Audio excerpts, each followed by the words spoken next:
বাজারের জিনিসের এত দাম হইছে, আসলে যারা মধ্যবিত্ত পরিবার আছে তারা তো হচ্ছে চেয়েও খেতে পারে না। যারা দেখা যায় নর্মাল আছে তারা কিন্তু এক জায়গায় গিয়ে চেয়ে খেতে পারে। যারা মধ্যবিত্ত আছে তারা কিন্তু ওই জিনিসটা করে খেতে পারে না, তাদের কিন্তু হয়েছে মহা মুশকিল। যাই হোক, আজকের ভিডিওটাও নদীর পাড় থেকে শুরু করছি। জান্নাতের বাবা আমাদের কিছু বাজার করে দিয়ে যাবে। আর এই কথাটা বলার হয়েছে একটা কারণ, ওই যে অনেকগুলো মানুষ দেখা যায় এখানে হচ্ছে কি ট্রাকে যে চাল ডাল তেল এইসবগুলো দেয় না, তো আজকে দেখলাম সবজি দিবে। তো আমি ভিডিও শেষ করছি তখন দেখলাম ট্রাক আসছে, আর ওইগুলা নিয়ে দেখলাম মনে হয় যে ঝগড়ার পর্যায়ে চলে গেছে। তো কি আর করা যাবে, এরা হচ্ছে এখান থেকে নিয়ে এসে খেতে পারে, আর আমরা যারা আছি মধ্যবিত্ত পরিবার তারা কিন্তু এই চাওয়ার ব্যাপারটার ভিতরে যেতে পারি না। আমরা অনেকেই আছি এই কাজটা করতে পারবো না, তো তাদের হয়েছে কিন্তু একদম মরণ অবস্থা। হ্যালো এভরিওয়ান, আসসালামু আলাইকুম। তো কি আর করা যাবে, এই তো ঘরে চলে এসেছি বাজার নিয়ে। তো বাজারগুলো আজকে আর শেয়ার করিনি, ভাবলাম ঘরের কাজগুলোই করি, বাজার হয়তো সামনের ভিডিওতে শেয়ার করব, না হলে ভিডিও বড় হয়ে যায়। ওই যে ইদানিং দেখলাম আমার ভিডিওতে একদম ভিউজ আসে না, ভিডিও নিতে ইচ্ছা করে না, তারপরেও ভাবলাম অল্প গল্প করে শেয়ার করি। এই তো বাবু হচ্ছে দুষ্টামি করতেছিল ব্লেম নিয়ে, আর আমি এই তো বিছানাগুলো সুন্দর করে গুছিয়ে ফেলেছি। আর আজকে হচ্ছে আমি ভর্তা করব এবং হচ্ছে চিংড়ি ডাল দিয়ে বড়া বানাবো, ডাল রান্না করব। রান্নাগুলো কিন্তু শুনতে খুবই সহজ, কিন্তু বানাতে গেলে দেখা যায় অনেকটা সময় লাগে। তরকারি রান্না করতে বেশি সময় লাগে না, আমার কাছে মনে হয় ভর্তা বানাতে বেশি সময় লাগে। তো লাগলে কিছু করার নেই, আমার কাছে তরকারির থেকে হচ্ছে ভর্তা খেতে বেশি ভালো লাগে। যাই হোক, আজকে মজার মজার আর কি খাবার তৈরি হবে। চিংড়ি মাছ দিয়ে বড়া, তারপরে হচ্ছে ধইন্যা পাতা ভর্তা, শুটকি ভর্তা।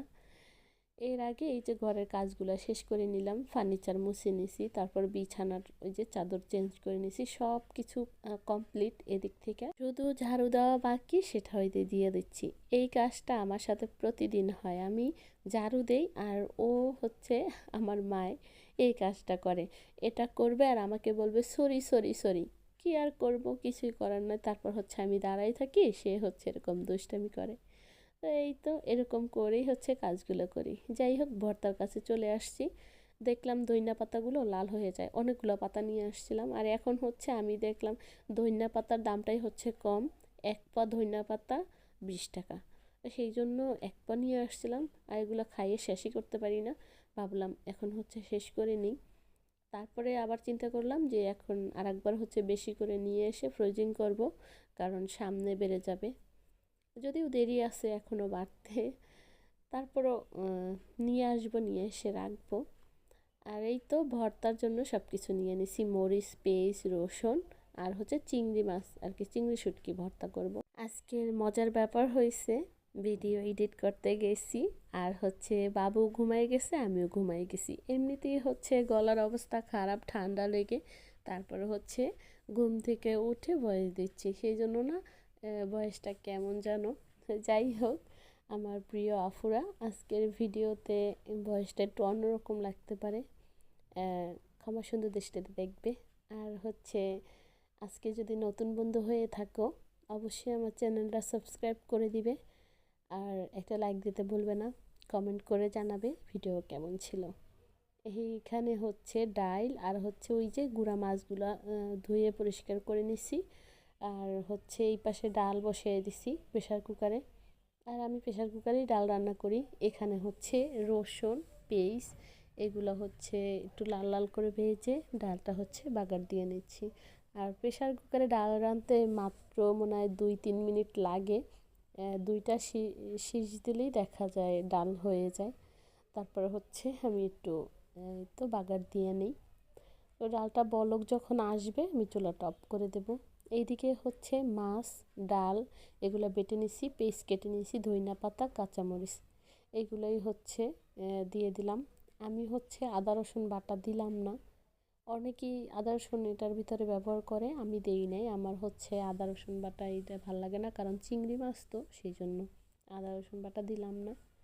এখানে একটু হলুদ, তারপরে একটু মরিচের গুঁড়া আর লবণ এইগুলো দিয়ে সুন্দর করে হচ্ছে মাখিয়ে নিব। একটু জিরার ফাঁকি দিয়ে দিলাম। ও জিরার গুঁড়াটা দিলে ও ভালো লাগে, কিন্তু আমার কাছে হচ্ছে আজকে আদা রসুন মনে হলো যেন দিব না, সেই জন্য আর দেই নেই। আসলে খাবার জিনিস হইছে যার যার রুচি মতো আর কি খাওয়ান, এটা যার যেরকম ভালো লাগে সেরকম হচ্ছে বানাতে পারে। এখানে হচ্ছে মনে হইতেছিল হলুদ কম হয়েছে, কিন্তু না, আমার হচ্ছে এই ফোনের ক্যামেরাটা সেরকম একটা ভালো না, তো সেই জন্য ভালো কিন্তু দেখতে হয় নাই। এমনি বাস্তবে দেখতে কালারটা অনেক সুন্দর হয়েছিল। যাই হোক, এক এক করে এই তো বড়াগুলো দিয়ে দিচ্ছি ভাজার জন্য। আর আমি চেষ্টা করতেছিলাম সব বড়াগুলো যেন এক সাইজ হয়, ওইভাবেই দেওয়ার চেষ্টা করছিলাম, হয় কিনা হয়েছে কিনা জানি না।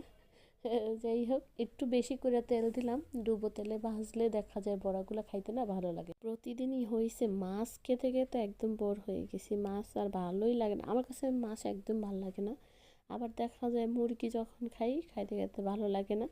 সেই জন্য ভাবলাম আজকে হচ্ছে ভর্তা বানাই, বড়া বানাই, আর হচ্ছে ডাল রান্না করি। শীতের সময় এগুলো খেতেও কিন্তু ভালোই লাগে। আর ভর্তা, তারপর হচ্ছে বড়া, ডাল, আজকের খাবারটা কিন্তু খুবই মজার ছিল।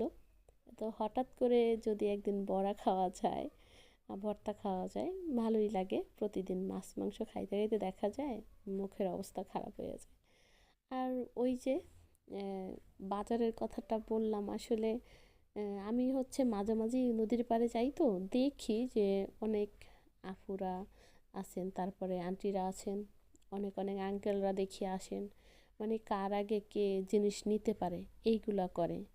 আসলে আমরা যারা মধ্যবিত্ত পরিবার আছি তারা কিন্তু এই জিনিসটা পারে না, তাদের যত কষ্টই হোক না কেন এভাবে করেই খেতে হবে, দাম দিয়েই খেতে হবে। যাই হোক, কথা বলতে বলতে ভিডিও শেষ পর্যায়ে চলে এসেছি, এই পর্যন্ত। আল্লাহ হাফেজ।